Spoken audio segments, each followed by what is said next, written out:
The 10-year-old girl held onto her father's hand as she stood before the judge on a chilly November morning in Wisconsin. Her mother, Amber Sweeney, sobbed next to her as the judge read her charges. First-degree murder. And even more shocking, she was being tried as an adult. What could this little girl have possibly done that would deserve such aggressive charges? The truth is absolutely horrifying. Before we move on, make sure you smash the like button, subscribe to our channel, and activate the notifications bell for new amazing videos. For Nate Lytle, having a son was the only thing he wished for in life. After establishing a successful career and with the support of his family, he decided that he wanted to adopt so he could experience the joys of fatherhood. He never imagined the road would be filled with so many ups and downs. After working with an adoption agency, Nate waited for over 2 years before his son was eventually placed in his arms. He named him Jackson, and it was love at first sight between the two of them. Unfortunately, their happy story would soon take a dark turn. Since Nate worked full-time, he needed a daycare to take care of Jackson during the workday. After conducting his research, Nate chose Amber's Pals and Playmates, which was run by Amber Sweeney out of her home in Chippewa County. Nate loved her demeanor and her way with children and felt completely comfortable leaving his son there. Unfortunately, Nate had no idea of the danger lurking inside Amber's home. Besides running a daycare, Amber and her husband also worked as foster parents. They had recently taken in a 10-year-old girl, name has not been released due to her age, who had come from a very rocky home. They hoped to give her stability and a loving environment. However, things were about to take a serious turn for the worse. On the morning of October 30th, 2018, Nate dropped off his son Jackson like he normally did with Amber.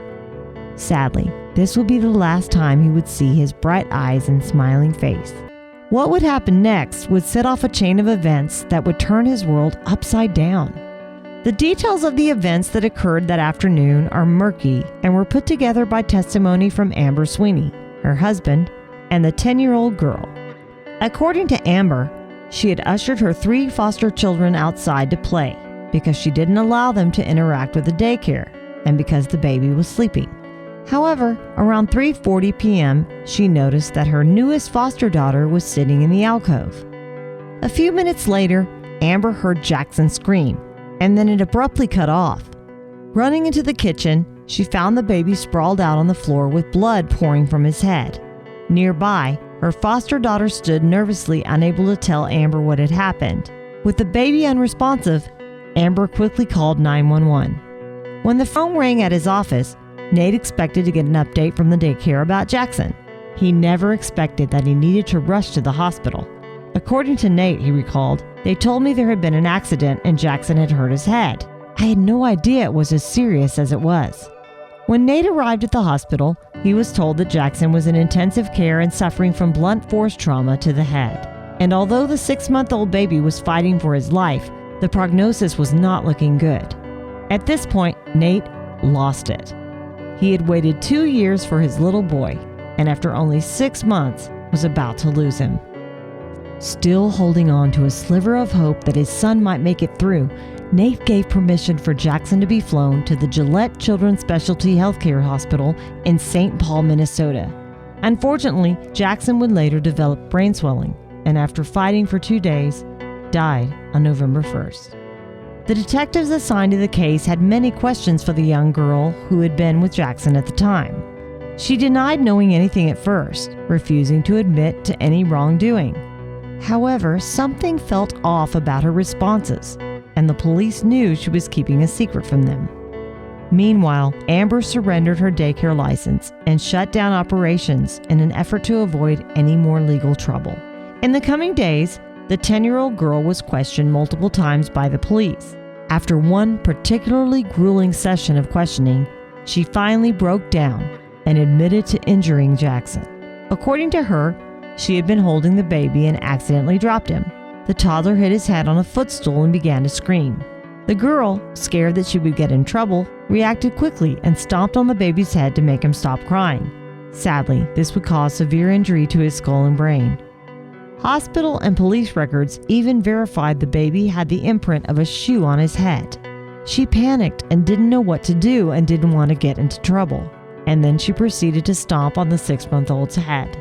According to the investigators assigned to the case, the girl was known to be suffering from severe emotional problems. While the details of the circumstances revolving around why she was in foster care are unclear, the fact remains that she shouldn't have been left alone with the children at the daycare. The young girl was arrested for the death of Jackson and officially charged with first-degree intentional homicide. As she stood with her parents sobbing before the judge, she was ordered to a juvenile detention center with a cash bond of $50,000 being assigned to her case. In the courtroom behind her sat Nate. His eyes never left her throughout the entire 10-minute hearing. As opposed to seeing it as a 10-year-old girl, I see it as the person who killed my son. She deserved to be in handcuffs. She's a criminal, he revealed in an interview with Inside Edition. I had sent a couple messages out to the family to let them know that Jackson's not going to make it. She's the reason my son's life was cut short. When the story broke about the death of Jackson and the 10-year-old girl responsible, it sent shockwaves across the nation. Not only was it a brutal crime, but the fact a girl so young had done the deed was chilling. However, what sparked an even bigger debate was that she was being tried as an adult. How is that even possible? According to Wisconsin law, the state requires any child that is 10 or older and facing first-degree murder charges to appear in court as an adult. However, most of these cases are then referred to the juvenile court system. In this case, the judge seems to have no intention of transferring the girl to a juvenile court. If she were to be tried as an adult, it would pose the question of whether or not she had the mental maturity to understand her actions and the consequences of those actions. As for Nate, losing his son was one of the most difficult experiences in his entire life. However, despite the pain and anger, he's thankful for the precious memories from those short 6 months. Jackson loved to laugh, smile, and bounce in his pack-and-play chair. He knew how to light up a room with his laugh, and that's something no one can take away from Nate. We hope when this is all said and done, justice will be served. Did you like the story? Check out our channel for more.